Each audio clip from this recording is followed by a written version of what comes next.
Today has been a day in the making for about 5 years. I was a young little whippersnapper doing my first show, and I saw Mr.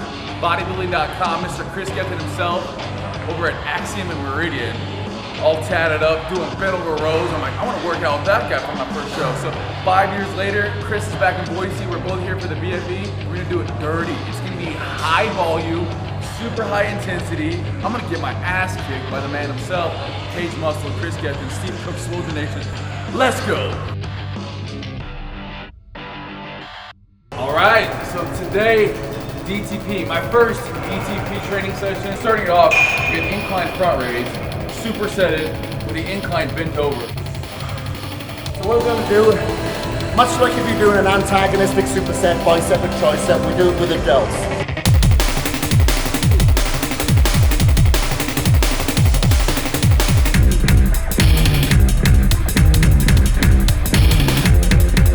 So we start with the front and then finish with the rear. So we're gonna. So when we're working the front, the rear is recovering. When we're doing the rear, the front is recovering.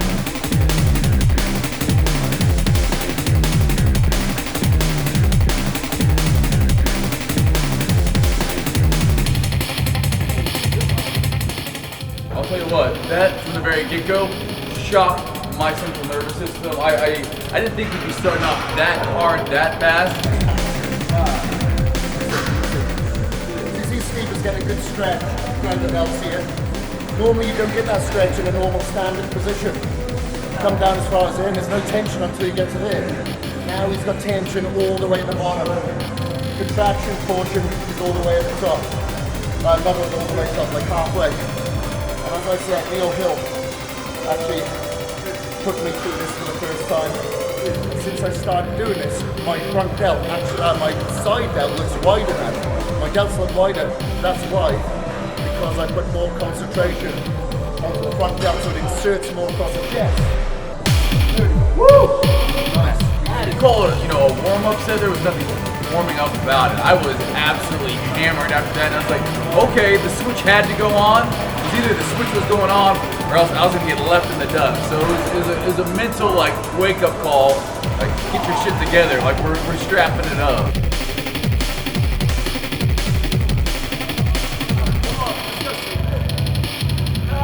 Come on.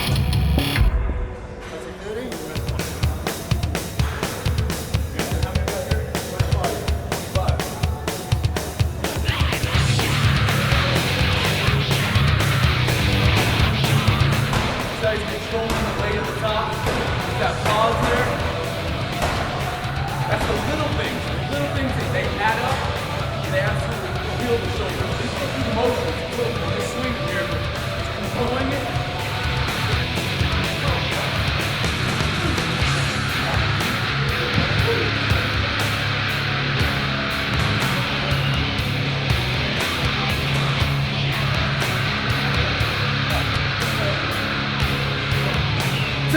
Yep. Ooh. Good. Come on, brother. Let's go. Woo! 25 left. Number 1. 2.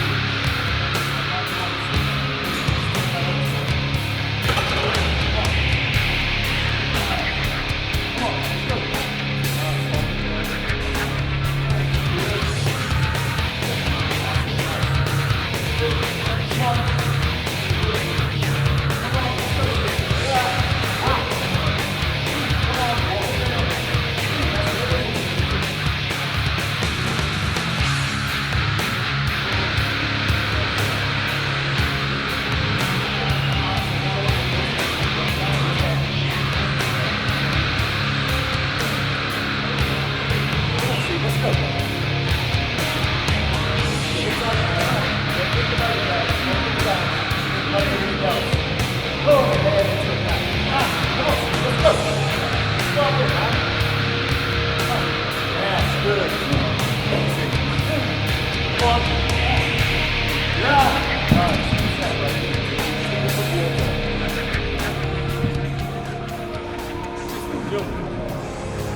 Failure, and then you train with somebody who pushes you, failure is a whole new spot. Pulling this shit up already. you know, we were hitting it pretty damn hardcore in terms of if you're gonna throw up on a shoulder day, you know you're doing something right. Kris was like, he was like the alter ego of what I wanted to be growing up. Like I came to the gym, he was all tattooed up, just didn't give a shit. He just training hard. Like I was like, okay, that's not me. In another life, I want to be that guy. He doesn't give a shit, tattooed, just like I'm fucking training hard. Yeah, come and see me in about 10 years' time. That's what me. Everything will be heard. This one looks like it's painful. The one on the left. No, I tell you what, that's probably one of the most least painful. It's on the fingers. That hurts. That's a bit spicy. Does that say free? Face fear. Okay, face fear. And I can't even keep my hands straight. see I'm that. shaking. I don't know if that's a pre-workout or that's the adrenaline. After we did the 30 repetitions, increased the weight to 25 on the supersets. That's when we went from the conventional side raise to a shoulder press with these plates. I don't know where that came from. Just saw the plates that I was doing with the plates. And that was a cool little change. You don't do presses and plates very often. So that was cool. I've never done it before. I just saw them and I thought, yeah, let's do that.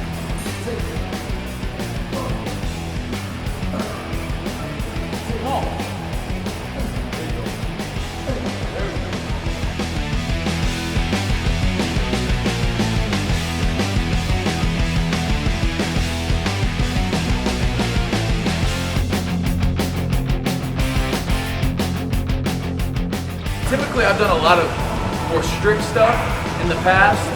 You know, I've seen Kris, his style of training where he's moving a little bit more, and I've always been like, well, that works for Kris. Doing it today for me, I had an extremely great mind-muscle connection, and I think it really comes from the intensity in the workout. I think when it's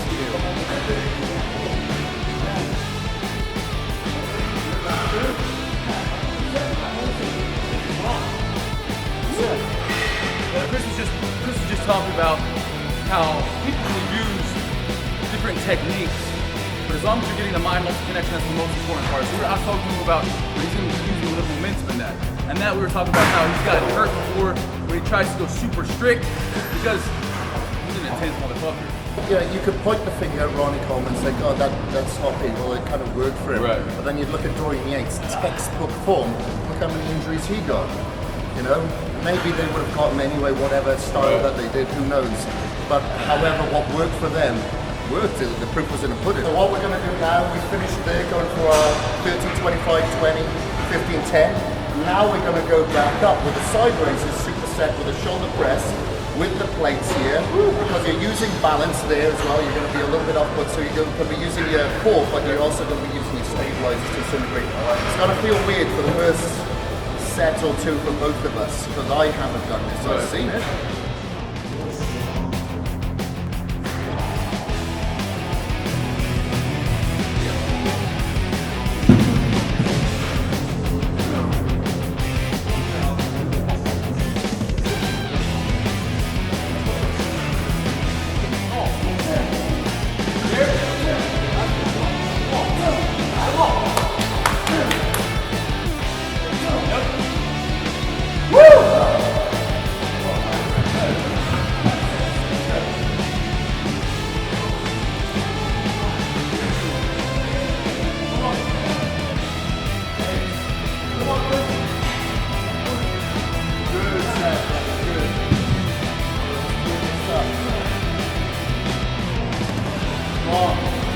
Good, Steve. Let's go. Good. That's it, Steve. You got this, son. You got it. Come on. Come on. Come on. Let's go. Again. Yes. Perfect. I was going to go down a weight, but now I can smell blood. Okay. So I'm going to stay to the same weight. I like you. Alright? I like you. We'll stick to this and we'll do 25 reps, maybe. People can clown on my hair. People can do whatever, but the minute you get in the gym, I'm gonna try my damnedest. Come on. That's real.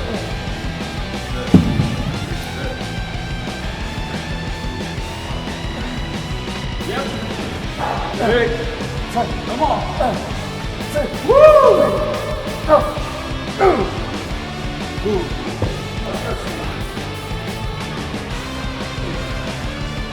Yeah, good. Come on. Good. So, how bad do you want that over? Come on, it's all yours. You're just going to take it now. Come on, number one. Good. Easy. Let's go. Good. Nice, Steve. Knock it out, son. Finish strong. Come on, you can do this. Right, it's all your head. Come on, get ready. Polish it out.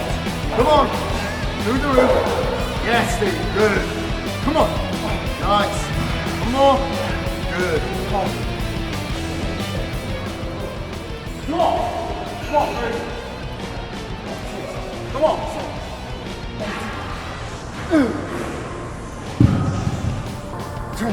Yep. 2, 3, 4, 5, 6, 7, 8, 9, 10. Yeah. Woo. Come on, Steve. 3, 4, come on. Let's go. Good. Come on. You got this. That's it. Halfway. Let's go. Good. Okay. That pump now. Good. That's it. Punch him out before. Pick the roof. Fine. Like Kristen. Okay, let's go. 90, 20. Let's pause it. Last 10. Take a breather. 5, 4, 3, 2. Yeah, come on. 10, 9, 8, yes. 10, good. 6, good. 5, 4, 3, 2. Nice, good, perfect. Okay, Steve. We're going to do a Nick Holt titled chicken row. Chicken row. Little chicken row, huh?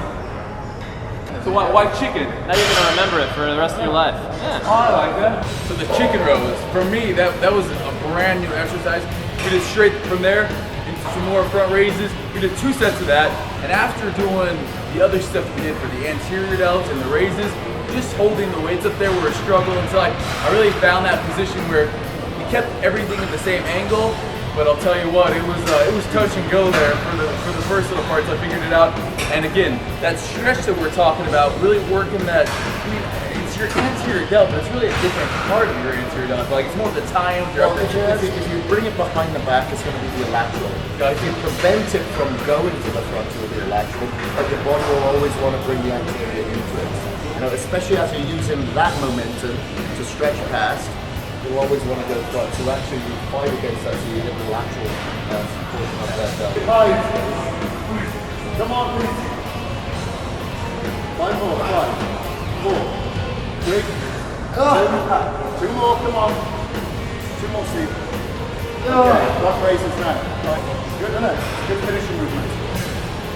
3, 4, 5, come on. 6, high level, 7, 8, good. 9, 10. Come on, Steve. Good. 15. 5 more. 5, 4, 3, 2, and 1. Nice. Good. Perfect. So as a starting exercise, this wouldn't work because your shoulders are very strong there. Obviously, you've got your thighs, your anterior working this way, your anterior and lateral, sorry, and then you've got your anterior just going straight this way. So this ain't gonna work. When you're pre-fatigued and your body just goes into survival mode, it'll grab any muscle fiber, fast or slow, to a JB, whatever. It'll grab anything so that everything is isolated and you're pre-fatigued. So that's when you're gonna work it, you know? Come on.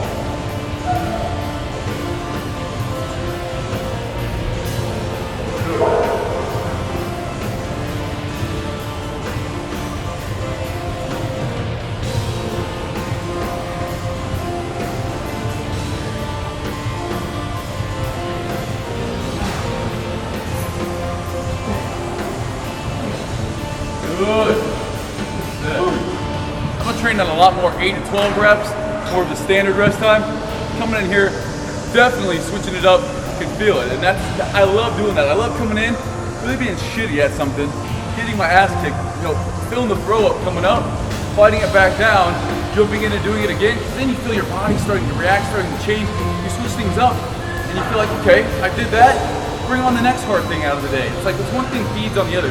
So your training session really sets the pace for the rest of your life, especially doing things like this that make you start questioning. So we're going to do this, and then swing into the front. We'll go to the side.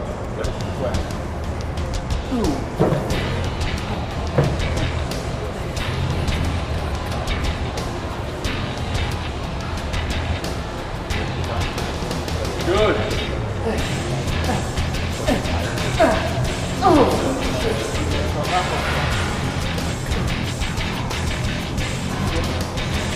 Taking the head like this, 8, 9, then they have to touch behind the back.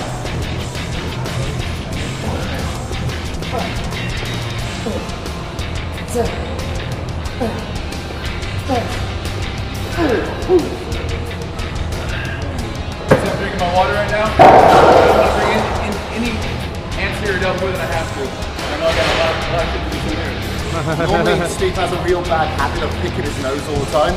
I think we've cured it now. It's true. And Kris, he had a bad habit. So he puts some metal up there. Now every time he's hitting that metal, so. Come on Steve, 5. This is where it really gets hard. 6, I'll struggle on this one. 8, 9, come on. 10, let's go. 11, 12, come on Steve. 30, 40, yes. 50, come on. Come on. 70. 80, good, rest pause, nice, perfect. Okay, to the side now, let's go. Good, 4. Right, come on Steve. 8, yes, 9, go on. Behind the back. Yeah, behind the back now, then I'm going to touch. Then touch back, do a big flying asshole, come on. Good, 5, touch. 6, touch. 7, good. 8, 9, good. And You got a big ass. It's hard to do with a big ass.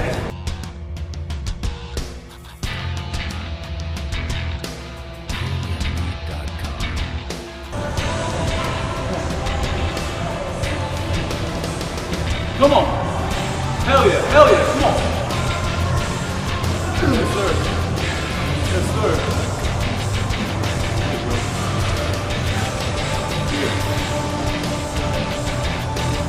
Good. I see you now. I see you now.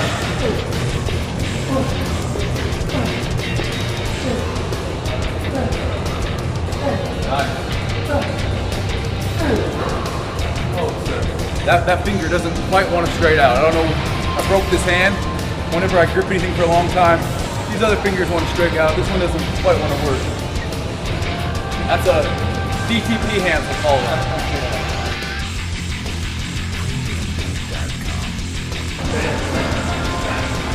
Good.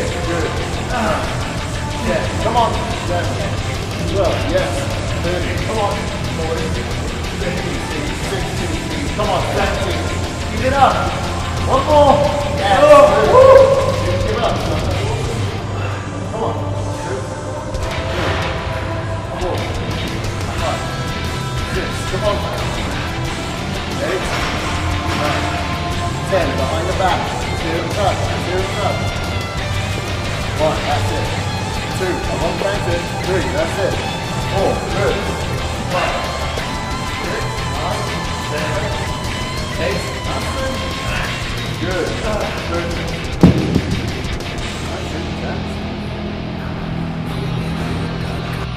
The last one we did, we were looking to really isolate the traps. You know, you see a lot of people loading up the bar, doing shrugs, Smith machine. I found that, you know, just by chance, everything else was fully taken one day, and I was looking at the apparatus thinking, you know what, I'm going to try to give this a go. We used it at the bicep machines to do a shrug behind the back, slightly leaning forward, and your traps actually insert halfway down your back. So again, doing them behind your back makes a lot of sense. So we're going to be leaning forward, arms all the way extended, just shrugging all the way up, all the way down. 30 here.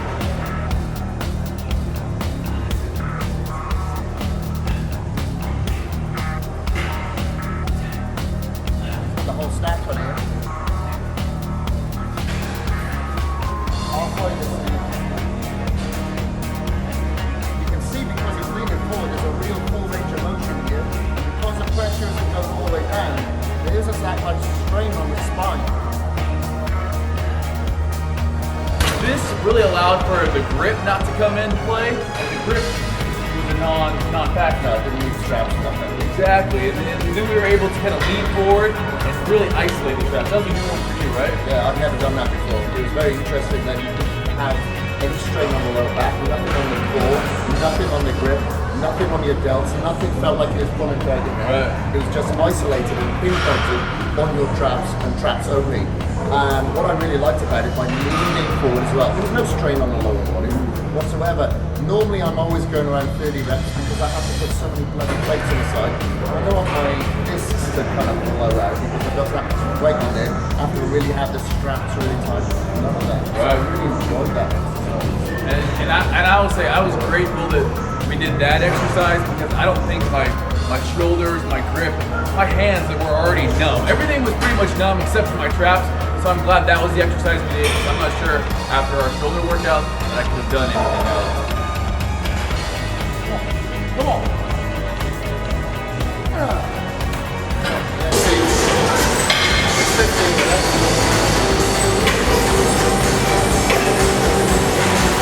Good. Come on, Steve. Nice. Let's go. Nice. Don't give up now. Don't give up. You gotta do things at other times. Big ass. Big ass.